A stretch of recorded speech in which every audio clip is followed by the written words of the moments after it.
Everyone, मैं हूं चिश्तिया और आप देख रहे हैं चिश ब्यूटी, जहां हम बात करते हैं फैशन, ब्यूटी और DIYs की।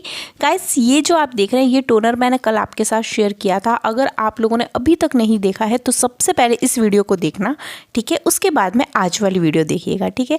तो ये टोनर बन के रेडी हो गया था एंड मैंने सब कुछ बता दिया था। अब मैंने आपको बोला था कि इसका जो पीछे का बच जाएगा, इसका आपको क्या करना है वो नेक्स्ट वीडियो में बताऊँगी। तो अभी मैं आपके साथ शेयर करती हूँ। ये जो है इसको मैंने रात में इसके अंदर पानी डालकर और फिर इसको और रख दिया था, ठीक है। अभी आप देख रहे हैं ये मैंने नाइट में रख दिया था एंड फिर मैंने मॉर्निंग में क्या किया कि ये जो था इसको पूरा अच्छे से ग्राइंडर में डाल लेना, ठीक है। ग्राइंडर में डाल के और इसका फाइन पेस्ट रेडी कर देना। देखो आप, मतलब कि एक रात फिर ये पानी में मतलब इसको डाल के रखा ना, सारी जितनी भी मैंने जो इंग्रेडिएंट डाले थे इनको, तो देखो आप पानी कितना फिर से ब्लैक हो गया, मतलब पूरा पानी ब्लैक हो चुका है। एंड जो भी चीज़ें थी ना, जैसे कि मैंने इसमें फेनुग्रीक सीड डाली थी, कलौंजी डाली थी, है ना, एंड इसके अंदर ब्लैक टी थी, ग्रीन टी थी एंड करी लीव्स थी और जो नीम होता है वो था, है ना, एंड आंवला था। तो ये सारे जो इंग्रेडिएंट थे, इससे जो मैंने टोनर बनाया था वो अमेजिंग टोनर है और मैंने इसे 2 बार यूज़ कर लिया है, ठीक है। कल में मैंने इसको 2 बार यूज़ कर लिया। एंड इसके अलावा जो ये बच गया था, अब इसे बिल्कुल फेंकना नहीं था आपको, और पानी डालकर बस ऐसे रखेंगे और फिर आप इसे ग्राइंड कर लेंगे। तो गाइज़, ये बहुत अमेजिंग अब क्या बनने वाला है वो आप आगे कंटिन्यू बने रहिए, देखते रहिए। ये मैं पैक नहीं बना रही, ये मैं सोची कि इस पैक को सिर में लगाना है, नहीं। अभी आप देखना आगे मैं क्या करने वाली हूँ इसके साथ, ठीक है।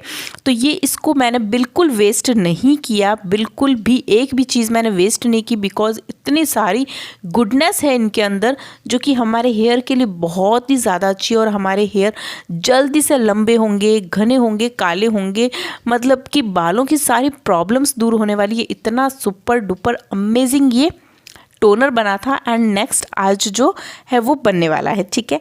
एंड इससे आपके जो प्री मैच्योर ग्रेइंग हेयर है ना, वो जल्दी से जल्दी जाएंगे। अगर इस रेमेडी को आप कंटिन्यू यूज़ करेंगे ना गाइस, तो आपके जो वाइट हेयर है ना वो धीरे धीरे काले होना स्टार्ट हो जाएंगे। आप लिटरली देखो, अगर आप इसको हाथ में लेकर भी थोड़ा सा अगर मतलब हाथ से भी ऐसे मैश करोगे ना, आपके हाथ ना उसी वक्त ब्लैक हो जाएंगे ये, और फिर वो आप साबुन से भी धो लोगे तो भी वो इजीली निकलता नहीं है कलर। तो मतलब अगर आप इसे रेगुलरली अपने वाइट हेयर पे यूज़ करेंगे ना, तो धीरे धीरे आपके जो बाल हैं वो काले होना स्टार्ट हो जाएंगे। एंड इसको आपके जो हेयर रूट्स हैं इनको जब न्यूट्रिशन मिलेगा, है ना, हेयर फॉलिकल्स को न्यूट्रिशन मिलेगा, देन तब आपके अंदर से जो बाल हैं वो हेल्दी निकलना स्टार्ट होंगे। फिर वो वाइट बाल बाहर नहीं आएंगे क्योंकि उनको एक अच्छी चीज़ें मिल चुकी है। तो अब वो अंदर से जो बाहर बाल आएगा वो ऑलरेडी ब्लैक ही आएगा। तो ये सारी ओवरऑल चीज़ें आपको मैंने बता दी है। अभी आपने देखा मैंने इसको अच्छे से ग्राइंड कर लिया है और ये पेस्ट है, ये ग्राइंड हो चुका है। अब हमें क्या करना है, इसको आपको बाउल में निकाल लेना है। एंड इस पेस्ट को अगर हम डायरेक्टली अपने हेयर पर लगाते हैं, ठीक है, तो क्या होगा कि ये इतना फाइन पेस्ट नहीं हो पाएगा।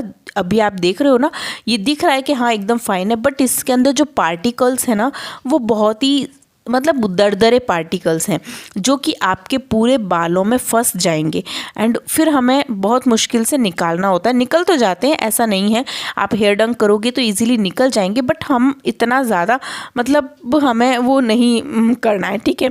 तो मैंने यहाँ पर किया है, एक वाइट कपड़ा लिया और ये कपड़ा मैंने साइड में रख दिया। मैं कुछ भी चीज़ जब भी है ना छानती हूँ ना, तो मैंने इस कपड़े में छानती हूँ, फिर इसको धो के रख देती हूँ। यार इतने सारे कपड़े क्यों गंदे करें, इसलिए आपको ये हल्का सा कहीं कहीं से ब्लैक लग रहा है, बिकॉज मैं ऑलरेडी इसके अंदर पहले भी मैंने क्या रेमेडी बनाई थी, तब मैंने इसी कपड़े को यूज़ किया था, ठीक है। तो अभी आपने देखा मैंने इसके अंदर डालकर और इसको पूरा इसका जितना भी जूस है ना वो सारा निकाल दिया, ठीक है। और आप देखोगे तो पूरा कटोरा भर चुका था, इतना जूस निकला इसका फिर से। मतलब कि इसकी अभी मतलब पहले जो मैंने टोनर बनाया उसके बाद में इसकी इतनी सारी फिर से गुडनेस थी, वो सारी इसके अंदर आ चुकी है वाटर में, ओके। तो ये हमारा फिर से जो वाटर है वो रेडी हो गया। एंड इसका अब हम क्या करने वाले हैं वो आप देखिए, आपको मज़ा आ जाएगा, ठीक है। आप लोगों को पता तो है कि मुझे मेहंदी लगाना कितना ज़्यादा पसंद है। मैं मोस्टली मतलब मैं आपको ये बताऊँ, हर 10 दिन में मैं एक बार मेहंदी लगा लेती हूँ। मुझे बहुत ज़्यादा मेहंदी अच्छी लगती है।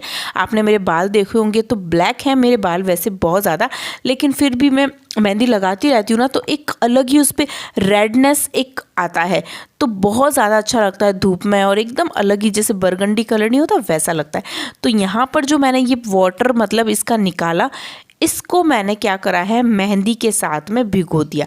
मतलब मैंने मेहंदी को भिगोई ना, तो मैंने इस वाटर को यूज़ किया है, नॉर्मल वाटर मैंने यूज़ नहीं किया, बिकॉज इस वाटर के अंदर इतनी सारी गुडनेस आ गई। हमने कितने इंग्रेडिएंट डाले, उन सब के फ़ायदे आपको टोनर वाली वीडियो में मिलेंगे, उसमें मैंने बहुत ये डिटेल्स आपको बताए हैं। ठीक है, तो यहाँ पर मैं वापस से रिपीट नहीं कर रही, और आप क्या करेंगे, बस इसको मेहंदी को इसके अंदर आपको डालकर और भिगो देनी है। फिर आप मेहंदी का कलर देखना, आपको मज़ा आ जाएगा। अगर आपने ऐसे मेहंदी लगा ली ना तो बहुत शानदार मज़ा आने वाला है, क्योंकि मेहंदी रेड के साथ में ब्लैक कलर भी देगी। मतलब दोनों जब colour red and black colour mix हो जाएगा तो आपका जो बालों का कलर है वो डार्क बर्गंडी कलर आ जाएगा। ठीक है, जो कि मैं आपको बाद में कल की या वीडियो में शो कर दूंगी। अभी मैं इसलिए नहीं दिखा रही हूँ बिकॉज मेहंदी की बहुत सारी वीडियो है मेरे चैनल पे। मैंने मेहंदी की मतलब ये समझ लो आप 5-6 वीडियो बनाई होगी जिसमें एप्लीकेशन बताई है। तो मैंने कहा फिर से मैं बनाऊंगी तो वीडियो बहुत लंबी हो जाती है, इसलिए मैंने एप्लीकेशन इसलिए शो नहीं किया, क्योंकि आप लोग देख लेना मेरे चैनल पे बहुत सारी मेहंदी की है, मैंने बहुत अच्छे से एक्सप्लेन किया है उसके अंदर, एंड कुछ टाइम पहले ही आपके साथ शेयर भी की थी। ठीक है, तो इसलिए मैंने फिर बस इसको भिगो के और रख दिया, और फिर आगे आप देखना मैंने कैसे इसको रखा ओवरनाइट, है ना। ठीक है, और अभी आप बोलेंगे कि विंटर है और आप मेहंदी लगा रहे हैं, तो डियर मैं राजस्थान में रहती हूँ, एंड राजस्थान में अभी हमारे यहाँ पर तो बिल्कुल भी सर्दी नहीं आई है। आप देखोगे तो दिन में इतनी तेज़ धूप होती है ना, तो गर्मी सी लगती है, और फ़ैन भी अभी कंटिन्यू चल रहे हैं, तो यहाँ पर बिल्कुल भी सर्दी नहीं है। ओके, एंड आप लोग अगर जहाँ रह रहे हैं वहाँ पर सर्दी है तो आप लोग मेहंदी मत लगाइएगा। ठीक है, एंड काफ़ी लोग हैं जो कि ऐसी कंट्रीज़ में है जहाँ पर अभी सर्दी नहीं है। मेरे पास कमेंट आया था कि हम लोग जहाँ रह रहे हैं वहाँ पर बहुत गर्मी है, कंट्री मतलब आउट ऑफ है, वो बाहर है, तो उन्होंने कमेंट किया था, तो इसलिए है ना ये मतलब अब जैसे मैंने यूट्यूब पे ये वीडियो मेरी डाली, ठीक है, अब ऐसा नहीं है कि यार सब जगह सर्दी है, काफ़ी जो कंट्रीज़ हैं वहाँ पर अभी गर्मी है, काफ़ी जगह सर्दी है, तो मैंने ये वीडियो डाली तो काफ़ी लोगों की हेल्प हो जाएगी। जो मेहंदी लवर हैं, जिनको मेहंदी लगाना बहुत पसंद है, वो आराम से लगाएंगे, और मैं तो बिल्कुल ही लगाऊंगी अभी, मतलब ये समझ लो मैं सर्दी में भी लगाती हूँ मेहंदी। ठीक है, बहुत ज़्यादा नहीं लगाती, ऐसा नहीं हर 10 दिन में नहीं लगाती, बट यस 1 महीने में एक बार या ऐसे तो लगा ही लेती हूँ। और धूप इतनी तेज़ होती है ना, तो हम धूप में थोड़ी देर बैठ जाएंगे तो हमें विटामिन डी भी मिल जाएगा, और साथ ही साथ हमारा जो मेहंदी है उसका हमें ठंडक भी हमारे सिर पर नहीं लगेगी। ठीक है, तो यहाँ पर देखा मैंने पूरा वाटर इसी का यूज़ किया, एक्स्ट्रा कोई दूसरा वाटर ऐड नहीं किया, और पूरी मेहंदी अच्छे से भीग चुकी है। अब आपको इसको मेहंदी को लगाने के लिए 2 घंटे वेट करना पड़ेगा। 2 घंटे आप इसे रखें, उसके बाद में मेहंदी लगाएं। ठीक है, आप जब रात में मेहंदी भिगाएंगे तो ओवरनाइट के लिए छोड़ दीजिए, मॉर्निंग में फिर आप इसे लगा लीजिए। ठीक है, तो ये मेरी मेहंदी कंप्लीट हो गई है और बहुत ही अच्छा वाला कलर दिख रहा है। तो यहाँ पर वो मैं टोनर शेयर करी थी, आप देखो मैंने 2 बार यूज़ किया और ये टोनर इतना सारा ख़त्म हो गया, बिकॉज मेरी लॉन्ग हेयर है तो मैंने लेंथ पर भी लगाया और स्कैल्प पर भी लगाया। ठीक है, तो ये बहुत मुझे लगा था कि यार ये 10 दिन चल जाएगा, बट 10 दिन छोड़ो, ये तो मुश्किल से 4-5 दिन चलेगा बस, इससे ज़्यादा नहीं। अब यहाँ पर देखो मैंने एक जुगाड़ लगाया है, इसको हमेशा है ना कवर करना चाहिए किसी पॉलीथीन से, ताकि हमारा जो मेहंदी के ऊपर एक पपड़ी जम जाती है ना, वो बिल्कुल नहीं जमेगी। तो मेरे पास ये प्लास्टिक की जो हमारे क्लॉथ के लिए कपड़े की जो आती है ना, पॉलीथीन कपड़े लाते हैं उसमें, तो वो पॉलीथीन के अंदर मैंने इसको डाल के और अच्छे से इसको रैप करके रख दिया। तो आप लोग भी इस तरह से कर सकते हो। ठीक है, एंड यहाँ पर हमारी वीडियो कंप्लीट हो गई है। मैंने आपको बता दिया कि इसके पानी में आप अगर अपनी मेहंदी को भिगाते हैं तो आपके बालों का कलर एक बहुत ही ज़्यादा अमेजिंग आता है। आप लोग ट्राई करना, एंड आपको सारे इंग्रेडिएंट की जो गुडनेस है ना वो भी मिल जाएगी। ठीक है, तो वीडियो पसंद आई तो बहुत सारे लाइक करिएगा, चैनल को सब्सक्राइब ज़रूर करना, फर्स्ट टाइम चैनल पर आए हैं तो, और सबके साथ शेयर करिए, बिकॉज सब लोगों को मेहंदी पसंद है लगाना। तो मैं आपसे मिलती हूँ नेक्स्ट वीडियो में।